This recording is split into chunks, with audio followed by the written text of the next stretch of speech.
Viewers, क्या आपने कभी सोचा है कि अगर अर्थ को प्रोटेक्ट करने वाले सुपर हीरोज की पावर एक्सचेंज हो जाए और उसी टाइम अर्थ पर एक ऐसा एलियन घुस जाए जो पूरे अर्थ में घूमकर बहुत सारे होल्स बना रहा था। वो सुपर हीरोज जिन्हें अपनी पावर्स को कंट्रोल करना काफी अच्छे से आता था, पर जब उनके पास दूसरे सुपर हीरोज की पावर आ जाएगी तो क्या वो उन्हें हैंडल कर पाएंगे? तब उनका असली टेस्ट होगा कि कैसे वो टीम वर्क करके उन खतरनाक एलियंस और मॉन्स्टर से लड़ेंगे और हमेशा की तरह अर्थ को प्रोटेक्ट करेंगे। कहानी की शुरुआत में हमें एक अनजान प्लेनेट दिखाया जाता है जो कि देखते ही देखते पूरी तरीके से डिस्ट्रॉय हो गया था, जैसे कि किसी पावरफुल चीज ने उस प्लेनेट को पूरी तरीके से डिस्ट्रॉय कर दिया था। और तभी उस प्लेनेट के अंदर से एक चमकती हुई चीज निकलती है जो कि काफी तेजी से आगे बढ़ते हुए अर्थ की तरफ चली जाती है। और अब वो चीज अर्थ के एटमॉस्फेयर में घुस गई थी और वो अलग अलग जगहों पर जाने लगती है। और वहीं दूसरी तरफ हमें मिस्टर फैंटास्टिक और सुजैन की शादी होते हुए दिखाई जाती है और वो दोनों एक सुपर हीरोज थे जिनके पास खुद की टीम थी और वो सब मिलकर अर्थ को प्रोटेक्ट करते थे। मिस्टर फैंटास्टिक और सुजैन तो अपनी बैचलर पार्टी काफी ज्यादा एंजॉय कर रहे होते हैं, पर तभी वहाँ मिलिट्री के जनरल आ गए थे। वो मिस्टर फैंटास्टिक को बताते हैं कि उन्हें कई जगहों पर बहुत ही बड़े बड़े गड्ढे मिले हैं और उनकी संख्या तो धीरे धीरे बढ़ते जा रही है। उन लोगों ने तो वो बड़े बड़े गड्ढों के पास एक चमकती हुई चीज देखी थी। मिस्टर फैंटास्टिक अपने टीम मेंबर्स के साथ उन सभी डेटा को एनालाइज करते हैं और तब उन्हें पता चलता है कि उन सारे गड्ढों के पास कॉस्मिक एनर्जीज थी। तो अब उन्हें कैसे भी करके कॉस्मिक एनर्जी को डिटेक्ट करने वाला एक मशीन बनाना था जिससे कि ये पता चल सके कि वो व्हाइट रोशनी क्या थी। पर मिस्टर फैंटास्टिक के लिए अभी उसकी शादी ज्यादा इम्पोर्टेंट थी, तो इसीलिए वो जनरल से थोड़ा टाइम मांगता है ताकि वो सुजैन के साथ शादी कर सके। लेकिन अब मिस्टर फैंटास्टिक की टीम जनरल को बिना बताए उस कॉस्मिक एनर्जी को डिटेक्ट करने वाला डिवाइस बनाने लगते हैं। मिस्टर फैंटास्टिक की टीम में एक थिंग नाम का आदमी होता है जो कि काफी ज्यादा स्ट्रॉन्ग था और उसकी पूरी बॉडी पत्थर से बनी हुई थी। उसी तरह एक जॉनी नाम का आदमी अपनी बॉडी को पूरी तरीके से आग में कन्वर्ट कर सकता था और अब काफी मेहनत करने के बाद वो सब डिवाइस बनाने में कामयाब हो जाते हैं। और अब अगले दिन मिस्टर फैंटास्टिक अपनी शादी मना रहा होता है। उन लोगों ने वो कॉस्मिक डिटेक्टर डिवाइस सैटेलाइट से कनेक्ट कर दिया था जिससे कि अगर वो चमकती हुई चीज कहीं भी दिखाई देगी तो उन्हें इस बात का सबसे पहले पता चल जाएगा। पर तभी कुछ ही देर बाद वहाँ पर वो व्हाइट कलर की चीज आ जाती है जो कि चारों तरफ तबाही मचाने लगी थी। उस कॉस्मिक डिटेक्टर डिवाइस ने उसे डिटेक्ट कर लिया था, पर उस व्हाइट कलर की एंटिटी के पास इतनी ज्यादा कॉस्मिक पावर्स थी ना जिससे कि वो डिवाइस ब्लास्ट हो जाता है। उस चीज की वजह से वहाँ पर काफी तबाही होने लगती है, पर मिस्टर फैंटास्टिक की टीम ने मिलकर सभी को बचा लिया था।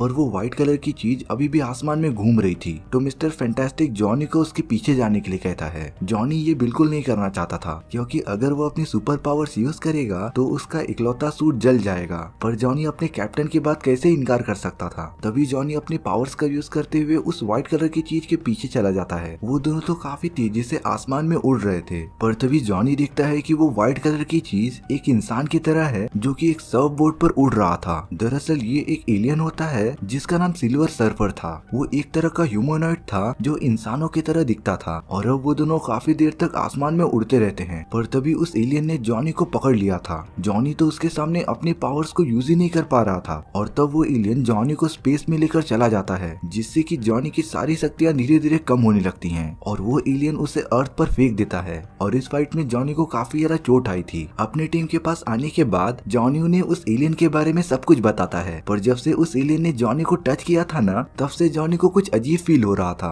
और अब जॉनी वहाँ से फ्रस्ट्रेशन में चला जाता है। उसकी सिस्टर भी जॉनी को देखने के लिए उसके पीछे पीछे चली गई थी। वो जब जॉनी को उसका बॉडी टेम्परेचर चेक करने के लिए उसे टच करती है तभी अचानक जॉनी की सारी पावर्स उसके बहन के बॉडी में चली गई थी और अब इनविजिबल वुमन एकदम से जलने लगी थी क्योंकि उसके पास जॉनी की पावर्स थी और इनविजिबल वुमन की पावर जॉनी के पास आ गई थी, यानी कि जॉनी अब गायब हो सकता था। उन दोनों को तो इस बारे में कुछ भी समझ ही नहीं आ रहा था कि आखिर ये हो कैसे रहा है। उन दोनों को एक दूसरे की पावर्स को कंट्रोल करना नहीं आता था, तो इसीलिए वो यहाँ से वहाँ भटक रहे थे। पर लकीली वहाँ पर मिस्टर फैंटास्टिक आ जाते हैं जो जॉनी को वापस से उसके सिस्टर को टच करने के लिए कहते हैं और जब जॉनी ऐसा करता है तो उन दोनों की पावर्स वापस उनके पास आ जाती हैं। ये सिचुएशन तो काफी ज्यादा अजीब थी। जब वो सब अपने लेबोरेटरी में आ जाते हैं तब मिस्टर फैंटास्टिक इस चीज का कारण पता करने की कोशिश कर रहे थे। जब मिस्टर फैंटास्टिक जॉनी के डीएनए को देखते हैं तब उन्हें इस बात का पता चल जाता है कि सिल्वर सर्फर ने जब जॉनी को टच किया था तो जॉनी की बॉडी में बहुत सारी कॉस्मिक एनर्जीज आ गई थी और अब उसके पास ये पावर थी कि अगर वो किसी को भी टच करेगा ना तो उन दोनों की पावर्स एक्सचेंज हो जाएंगी। जॉनी जब थिंग को टच करके देखता है तो लिटरली उन दोनों की भी पावर्स एक्सचेंज हो जाती हैं। थिंग के पास आग की पावर आ गई थी और जॉनी एकदम पत्थर का बन गया था, पर वो दोनों एक दूसरे को वापस टच करके अपनी पावर्स वापस एक्सचेंज एक्सचेंज कर लेते हैं। मिस्टर फैंटास्टिक को अपने रिसर्च में ये भी पता चला था कि उस एलियन ने गैलेक्सी में जिस प्लेनेट पर विजिट किया था ना, वो प्लेनेट 8 दिनों के अंदर पूरा का पूरा डिस्ट्रॉय हो चुका था और अब वो एलियन अर्थ पर आकर बहुत सारे गड्ढे बना रहा था। तो ये जरूर हो सकता है कि वो अर्थ को भी डिस्ट्रॉय करना चाहता हो। वो सब उस बड़े से गड्ढे के पैटर्न को एनालाइज करके ये पता लगा लेते हैं कि वो एलियन अपना नया गड्ढा कहाँ पर बनाएगा और वो लोकेशन तो लंदन में होती है। तो वो सभी लोग मिलिट्री के साथ वहाँ पर पहुँच गए थे, पर तभी अचानक वहाँ की एक लेक में बहुत बड़ा गड्ढा बनने लगता है और पानी के इतने झटके की वजह से वहाँ पर लंदन आए, जो कि एक बहुत बड़ा झूला होता है, उसके अंदर तो 100 से भी ज्यादा लोग थे, जो कि अब काफी ज्यादा मुश्किल में थे। पर डरने की कोई भी बात नहीं थी क्योंकि वहाँ पर मिस्टर फैंटास्टिक और उसकी टीम आ गई थी। वो सभी लोग कैसे भी करके उस बड़े से झूले को पकड़ते हैं और वहाँ पर फंसे हुए लोगों को सही सलामत बाहर निकालते हैं। तभी लेक के उस बड़े से गड्ढे के अंदर से वो एलियन बाहर निकलता है, जो कि काफी ज्यादा डरावना दिख रहा था। जॉनी जब उस एलियन को पकड़ने जा रहा होता है, पर गलती से वो मिस्टर फैंटास्टिक से टकरा गया था और अब उन दोनों की पावर्स अचानक से एक्सचेंज हो गई थी। मिस्टर फैंटास्टिक जिसके पास अपने बॉडी को कितना भी लंबा करने की पावर थी, वो अब जॉनी के पास आ गई थी और उसी तरह जॉनी की आग वाली पावर्स मिस्टर फैंटास्टिक के पास। उन दोनों को एक दूसरे की पावर्स कंट्रोल करना बिल्कुल नहीं आता था, इसीलिए वो दोनों कैसे भी करके एक जगह रुकने का ट्राई करते हैं। पर वो एलियन उन दोनों के ठीक होने का थोड़ी वेट करता, वो अपना काम करने के बाद वहाँ से चला जाता है। सिल्वर सर्फर अर्थ के सभी जगहों पर घूम रहा था, पर उसी की वजह से अर्थ पर कॉस्मिक रेडिएशन काफी बढ़ती जा रही थी, जो इंसानों की बॉडी के लिए बिल्कुल अच्छा नहीं था। तभी यहाँ पर हमें एक आदमी दिखाया जाता है जिसका नाम विक्टर था और वो पिछले 2 सालों से एक बॉक्स में कैद था क्योंकि उसकी बॉडी जलने से काफी ज्यादा खराब हो गई थी और उसके पास यही सोल्यूशन था ठीक होने का। पर उस एलियन की वजह से कॉस्मिक एनर्जीज काफी बढ़ गई थी और विक्टर कॉस्मिक एनर्जी से ही बना था, तो वो उस एलियन की वजह से इतने सालों बाद आजाद हो जाता है। पर विक्टर की बॉडी अभी भी पूरी तरीके से ठीक नहीं हुई थी। जब उसे इस बात का पता चलता है कि वो रेडिएशन उस एलियन ने फैलाई थी, तो विक्टर सीधा उससे मिलने के लिए चला गया था। विक्टर उस एलियन से बात करता रहता है कि उन्हें मिलकर काम करना चाहिए, पर वो एलियन जो कि सिल्वर सर्फर होता है, वो किसी के साथ भी काम नहीं करता था। वो विक्टर को इग्नोर करके वहाँ से जाने लगता है। पर तभी विक्टर गुस्से में आकर सिल्वर सर्फर पर वार कर देता है, पर ये विक्टर की सबसे बड़ी गलती थी और अब सिल्वर सर्फर ने अपनी पावर का यूज करके विक्टर पर जोरदार हमला कर दिया था, जिससे कि विक्टर दूर जाकर गिर जाता है। पर उस हमले में विक्टर मरा नहीं था, बल्कि उसके बॉडी की सारी चोट ठीक होने लगी थी क्योंकि सिल्वर सर्फर के पास बहुत सारी कॉस्मिक एनर्जी थी और उसने तो कॉस्मिक एनर्जी का यूज करके ही विक्टर पर फायर किया था, जिससे कि विक्टर की बॉडी ने उससे पूरा एब्जॉर्ब कर लिया। यानी कि अब विक्टर भी काफी ज्यादा पावरफुल हो चुका था। पूरी तरीके से ठीक होने के बाद विक्टर मिलिट्री वालों के साथ मिस्टर फैंटास्टिक की लेबोरेटरी में आ जाता है और अब मिलिट्री वालों को मिस्टर फैंटास्टिक और उसकी टीम पर भरोसा नहीं होता, तो इसीलिए अब वो विक्टर को भी उनकी टीम में शामिल करना चाहते थे। मिस्टर फैंटास्टिक ऐसा करना तो नहीं चाहते थे, पर अब पूरा अर्थ काफी मुश्किल में था, तो वो सब मान जाते हैं विक्टर को अपनी टीम में ऐड करने के लिए। ये होने के बाद विक्टर उन सभी को बताता है कि उसका आमना सामना सिल्वर सर्फर के साथ हो चुका है और उसे ये बात पता चली है कि सिल्वर सर्फर की पूरी बॉडी कॉस्मिक रेडिएशन से बनी थी और उसे ये सारी पावर्स उसके सर्फिंग बोट से मिलती थी। यानी कि अगर वो उस एलियन को उसके सर्फिंग बोट से अलग कर देंगे तो वो अपनी पावर्स को यूज नहीं कर पाएगा। ये सारी इन्फॉर्मेशन मिलने के बाद मिस्टर फैंटास्टिक एक ऐसा पल्स जनरेटर बनाने लगते हैं ना, जिससे कि वो उस एलियन को उसके सर्फिंग बोट से अलग कर सके। वहीं दूसरी तरफ विक्टर पता नहीं कैसा डिवाइस बना रहा था जिसके बारे में किसी को भी नहीं पता था और अब काफी मेहनत करने के बाद मिस्टर फैंटास्टिक ने वो पल्स जनरेटर बना लिया था। उन्हें तो गड्ढों के पैटर्न से ये भी पता था कि सिल्वर सर्फर अपना नया गड्ढा कहाँ पर बनाएगा, तो उसकी टीम सारी मिलिट्री के साथ उस लोकेशन पर चली जाती है, जो कि एक बहुत ही घना जंगल था